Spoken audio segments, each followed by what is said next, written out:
prometemos nesse segundo bloco, né, que é o bloco de entrevistas, com essas duas figuras super carismáticas, as meninas que vocês podem olhar aí e achar assim, poxa, como elas são novinhas realmente, mas não são tão novinhas como vocês pensam, é porque elas se cuidam muito bem, que é assim que a mulher tem que fazer, né? Então, assim, eu gostaria de agradecer a Tamara e a Isabela por ter aceitado o meu convite. Vamos falar de um tema super importante, que é a terapia corporal. E aí, claro que eu gosto de apresentar essas meninas, então eu queria só, começando aqui com a Tamara, que ela pudesse dizer, Tamara, onde é que você nasceu? Eu nasci no interior do Rio Grande do Norte, em Mossoró. Ou seja, você não é de Maceió, está se apaixonando por aqui, né? Já sou de Maceió, já passei tanto, já curti, já fiz muitas amizades, então já sou um pouquinho também daqui. Mas você se formou lá? Me formei lá em Natal. E lá você tem pais vivos, tenho irmãos? Minha mãe, tenho 4 irmãos, né? Alguns moram lá. Qual é o nome da mãe? Minha mãe é Ana Augusta. Ana Augusta, e tem mais 4 irmãos, é isso? Tem 2 em Natal, uma na Irlanda e uma em São Paulo. Poxa, bem dividido aí o negócio, né? Mas aí teve um dia na sua vida que você resolveu ser psicóloga, né? E aí, como foi isso? Eu acho que todo mundo, quando entra para a faculdade, está meio confuso ainda, né? E quem procura psicologia está procurando não só curar o outro, mas curar primeiro a si mesmo. Eu acho que a gente, naquele momento da adolescência, a gente quer resolver as nossas questões emocionais e aí surge o desejo de ajudar outras pessoas também. Eu acho que ninguém vai negar esse caminho. Todo mundo que entra na psicologia vai por essa veia do autocurar-se. Não, às vezes tem pessoas que acham que não se vê assim, né, precisando de ajuda e acha que está indo para ajudar os outros, mas inconscientemente ela está buscando realmente ajuda. E é importante que ela consiga se ajudar antes de ajudar os outros, né? Todo mundo. Isso aí é uma boa dica para vocês. Mas agora vamos conhecer um pouco a Isabela. E você nasceu onde? E aí pais, irmãos, como é essa história? Então, eu nasci em Natal, no Rio Grande do Norte.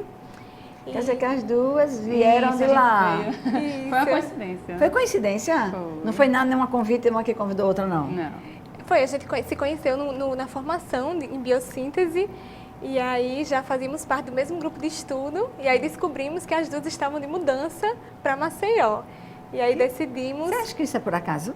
Não, deve ter alguma força superior. Eu não acredito em nada desse negócio de por acaso. Com certeza. Por acaso é um jeito que a gente arrumou de dizer que a gente não sabe por quê. Não sabe por quê. Mas tem um porquê, né?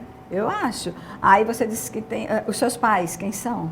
É Marcos e Isa Lúcia. Isa Lúcia. E tem irmãos? Tenho, Daniela e Marcos Júnior. E aí, você concorda com a Tamara que diz que para ser psicóloga a gente tem essa ideia de, não, se eu sou é porque eu quero cuidar algo em mim e aí por isso que eu estou buscando esse caminho, ou como você foi diferente da inspiração? Então, comigo foi a partir, assim, do meu próprio processo de análise, né, que eu, assim, me apaixonei pela psicologia, mas também existia algo no meio social, que minhas amigas, assim, meus amigos desde a escola, assim, desde da adolescência, diziam que eu era psicóloga do grupo, porque era uma pessoa que gostava de ouvir, gostava de dar alguns conselhos. Então quer dizer que já vem aí de uma historinha da pré-adolescência, onde já tinha, vamos dizer assim, uma tendência, não é? A ouvir e a dar conselho. Essa história de dar conselhos, aliás, é algo meio equivocado, porque conselho o padre dá, o pastor dá, o amigo dá. Na verdade, o que você acha que é diferente, Tamara, de dar conselhos da amizade e do caminho que a gente vai na psicoterapia para ajudar o outro? Você acha que é só esse viés de conselho? Não, o conselho é uma coisa que quem dá está dando de acordo com os seus parâmetros, né? A psicoterapia não vai de acordo com o parâmetro pessoal do terapeuta, vai de acordo com aquilo que é a verdade do cliente. Então, a gente vai fazer com que o cliente encontre a sua autocura, procure a sua verdade dentro dele mesmo, né?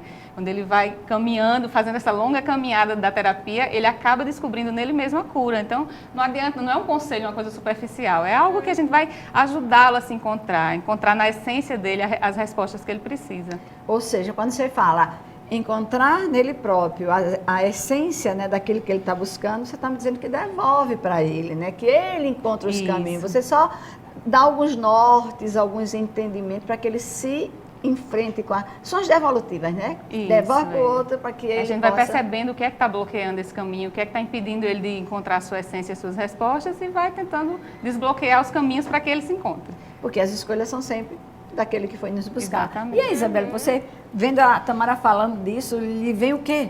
O que é que lhe ocorre dessa busca desse paciente? Então, eu concordo com ela, né, quando ela fala assim que o caminho, assim, é de cada um, né? Cada um que constrói.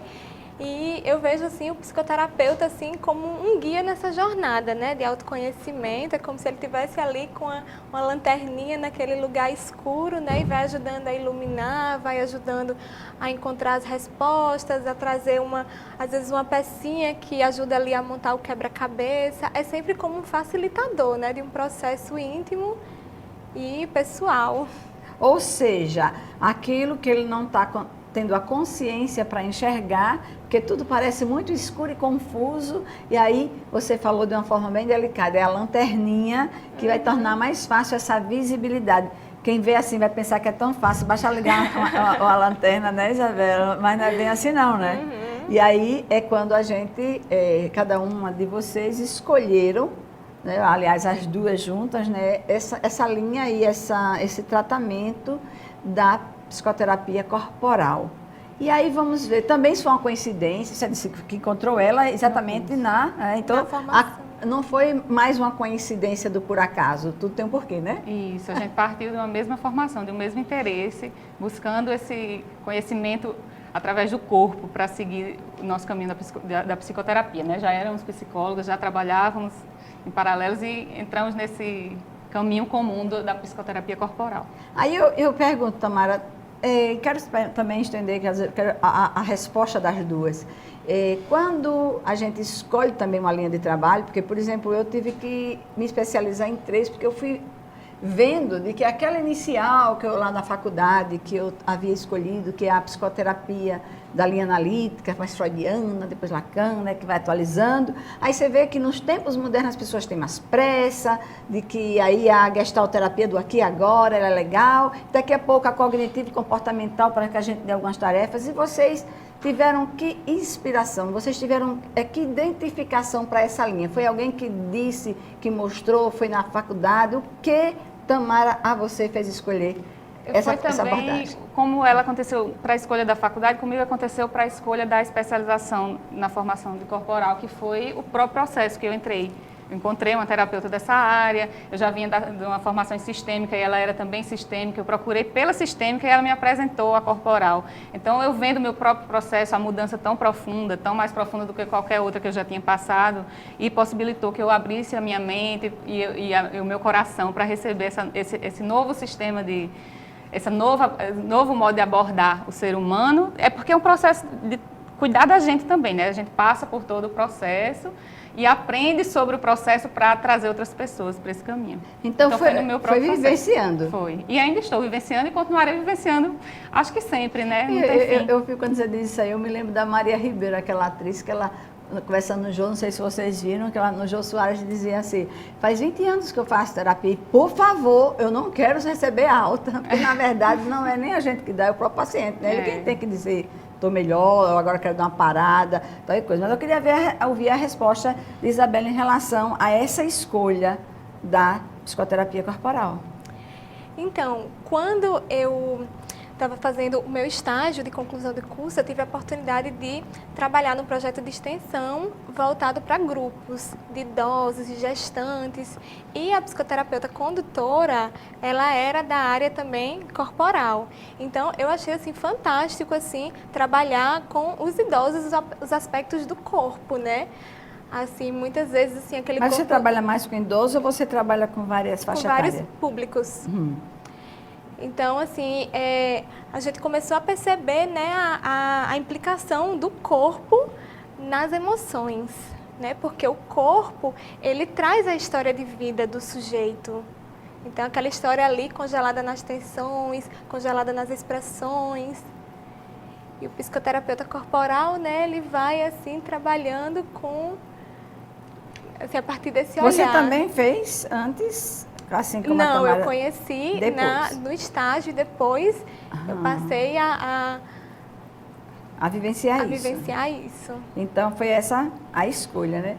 Mas aí, Tamara, quando você começou a ver que isso dava certo com você, porque pelo que você está me dizendo aí, você passou por outras abordagens, né? Sim, na verdade eu comecei trabalhando em empresas, né? A abordagem... Você está falando da organizacional? Isso, na organizacional, e também a faculdade que eu fiz era mais voltada para a psicanálise também, a Federal do Rio Grande do Norte. E depois eu conheci a sistêmica em Belo Horizonte, trabalhei com terapia sistêmica de família e casal lá, estudei lá e trabalhei lá. E quando eu fui procurar uma terapeuta sistêmica em Natal, eu, graças a Deus, caí nas mãos da Corporal e me apaixonei.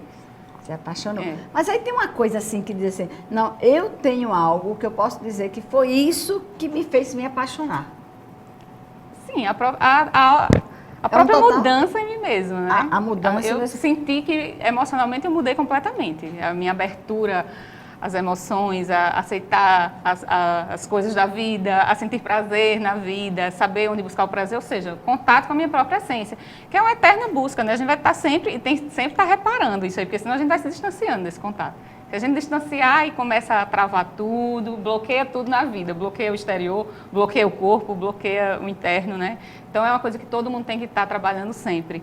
E o que me fez despertar para a biossíntese foi o contato com a minha própria essência, que eu percebi, me deu uma chama assim lá dentro. Então foi aquele toque né, especial que eles, poxa, se essa daí conseguiu aquilo tudo que eu vinha buscando, porque a terapia é muito essa busca, né? Isso. As pessoas estão lá buscando se encontrar, as respostas e em determinados momentos tem algo, uma palavra, um toque, um jeito de falar, uma forma de agir do terapeuta, daquela pessoa que ele foi buscar, que faz a diferença e ele diz assim, poxa, agora eu consegui o que eu queria. É assim, Isabel? Sim, sim. E também, assim, a psicoterapia corporal, né, ela traz essa questão do corpo integrado na mente, da espiritualidade, né, tudo como um organismo só, né? Então, isso, assim, que fez com que eu me apaixonasse pela terapia corporal, né? Essa integração, que a gente costuma chamar de integração de vida, né? Que o indivíduo, ele não é só espiritual, ele não é só corpo, ele não é só mente. Ele é, assim, um conjunto todo harmônico ou desarmônico a partir dos bloqueios que tiver na vida, né? E as cisões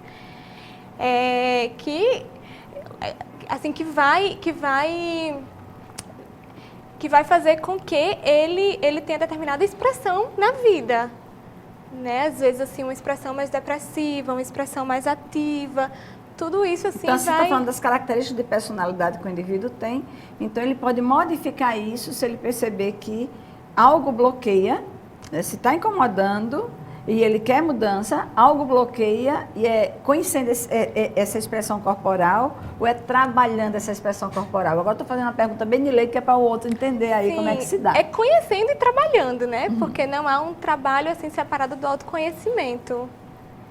Então, se ele percebe, né, ali através do processo terapêutico que ele tem um fluxo de energia mais para baixo ou mais para cima, no caso mais ativo ou mais preguiçoso, mais passivo, né?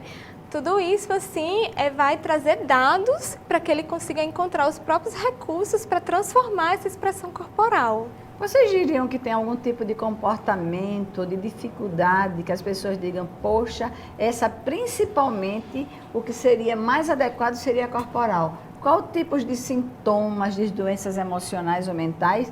Ou isso não teria, assim, uma especificidade? Ela se aplica a qualquer dificuldade que a pessoa esteja, porque quando o ser está integrado, ele está mais forte para enfrentar qualquer dificuldade que ele tenha na vida, né?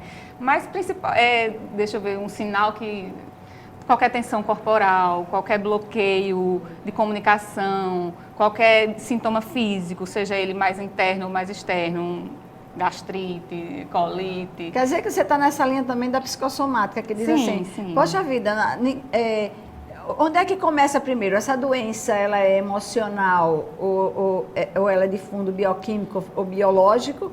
Ou isso é uma coisa única, que uma vem da outra? É tudo uma coisa só, né? O ser é um só. Então, se o corpo está doente, a mente também está doente, o ser como um todo está doente. Então, cada dia mais as pesquisas vão mostrando. O tratamento da depressão só vai para frente junto com a psicoterapia. O tratamento, todas as doenças estão chegando a essa conclusão, né? Que o tratamento só vai para frente, o tratamento médico vai para frente melhor com a psicoterapia. Então, é porque é uma coisa influi na outra. Tanto o físico no emocional e o emocional no físico. Não são duas coisas, é uma coisa só. Ô, Tamara, você está me dizendo, me remete agora até uma experiência nova, vamos dizer assim, não é nova, porque a gente sempre, na nossa profissão, temos sempre coisa nova, não tem nada, não importa o tempo que você está, por exemplo, de ter encontrado um paciente há pouco tempo que está comigo, que o psiquiatra dizia assim, como ele tinha uma bipolaridade já grave, dizia, olha, nesse caso, terapia não funciona. E aí, os colegas de que eu trabalho junto ficaram horrorizados. Isso acho que eles não entenderam bem. Só que ele está há 9 anos se tratando só com medicamento, sem a psicoterapia. E, de repente, com pouco tempo de psicoterapia, a gente vendo um resultado bem significativo. Porque é o que você diz. Como é que a gente pode dizer que uma coisa é só física ou biológica, sabe? Então, quer dizer, é essa ação. Mas você falou de espiritualidade. E aí eu vou puxar, né, Tamara? Já que ela fala disso. E eu aqui estou sempre falando dos tripés, de que um, né, depende do outro. Onde é que você coloca nesse tratamento corporal esse lado da espiritualidade? A espiritualidade, ela está muito ligada à essência, né? A essência do ser. Naquele contato que ele faz com a sua própria essência, a espiritualidade, né, ela vai estar acontecendo. Então, assim, é como no processo psicoterapêutico corporal, a espiritualidade, ela aparece no corpo. Então, na maneira como a gente respira, que a gente está em contato com essa espiritualidade. Então, assim, essa espiritualidade pode ter o nome de Deus, pode ter o nome de espírito, pode ter o nome de cosmo, de universo. Então, assim, aquilo que for saudável para a pessoa é o que a gente vai trabalhar ali, né? Não existe julgamento de uma espiritualidade ligada a crenças, mas sim uma espiritualidade que ela é experienciada no corpo. Isso, porque quando o corpo está integrado, a pessoa está em contato com a essência, ela consegue se sentir como parte do todo, do universo. Então, isso é a espiritualidade, você sentir que você faz parte desse todo. Se você só consegue ter essa percepção quando você está integrado como Isso. ser, não está cindido, não estou funcionando só na mente, não estou funcionando só no fazer coisas, e não estou afundada em emoções perdidas que eu não sei identificar o que é. Eu estou harmônico, então eu consigo me perceber como parte da natureza, do universo, da vida. É a própria vida, a espiritualidade. Então, quando vocês dizem isso, fica parecendo de que algumas pessoas elas não conseguem se ver como parte desse universo. Elas têm a espiritualidade como uma coisa superficial, como uma coisa ou que foge muito para o sobrenatural. Transcendental. Isso, uma coisa assim, Transcende. que não faz parte da vida real, e é uma coisa como se viesse de longe, não é parte dela, a espiritualidade. Ou então ela leva para as regras de alguma igreja muito rígidas, que também tira ela do contato com as próprias emoções verdadeiras, né? Então, eu acho que a gente pode considerar a espiritualidade no corpo uma coisa mais voltada para a natureza, para que nós fazemos parte desse universo. Para que nem seja assim um contato com a espiritualidade superficial e nem represente uma fuga, né? Porque muitas vezes assim a religiosidade, né, ela está representando ali uma fuga para o contato do sujeito com a realidade, né? Que é com os pés no chão, o aterramento, né? Está ali integrado. Então, por isso que a gente fala muito dessa questão da integração. Não é só espiritual, não é só físico, não é só mente, né? É tudo isso interligado, tudo isso. E a gente alcança isso na psicoterapia através dessa condução assim, do sujeito para a sua própria essência. Pode ser o seu próprio coração, o que há de mais sutil, né, nos nossos corpos. Né? A gente tem um corpo físico, tem um corpo mais sutil, que é esse corpo energético. Você falou de corpo energético, então tem sempre uma energia ligada a tudo isso? Sim, sim. É assim que se percebe? São fluxos, né, energéticos, assim, nosso corpo ele é conduzido assim por uma energia vital. Então, veja só, a gente está terminando esse primeiro bloco exatamente com a energia vital.